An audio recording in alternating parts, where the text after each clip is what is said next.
करतानी। घरे नहीं आएम रानी बुझ परेशानी, छुट्टी नहीं मिलत प्रयास करतानी। बात बुझ हमार कहतानी धनिया हो।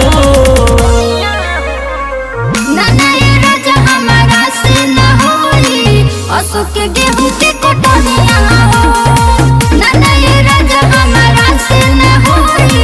अशोक के गेहूं के कटनिया हो, नाना ये राजा हमारा से न होई। अशोक के गेहूं के कटनिया हो। जेठ सारा दार बाड़ू घर के मलकिनी, खेत के काम करबू तबे लोग चिन्ही। नाये राजा गेहूं काटे के बीनू, काटे वाला मशीन दादू कीनी। जेठ सारा दार बाड़ू घर के मलकिनी, खेत के काम करबू तबे लोग चिन्ही। नाये राजा गेहूं काटे के बीनू, काटे वाला मशीन दादू कीनी। मुँह सुखी तपी हपनिया हो। नाना ये राजा हमारा से न होई। अशोक के गेहूं के कटनिया हो, नाना ये राजा हमारा से न होई। अशोक के गेहूं के कटनिया हो, नाना ये राजा हमारा से न होई।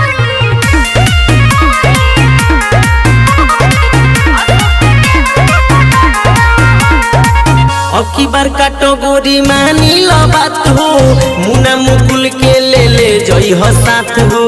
कहीं के पिया नहीं खयावत हो, किरण के साथे तू तो कर तार घात हो। अब की बार कैटेगरी मानी लो बात हो, मुना मुकुल के ले जई हो तू साथ हो। कहीं के पिया नहीं खयावत हो, किरण के साथे तू तो कर तार घात हो। काम करी खैयाम के चटनिया हो।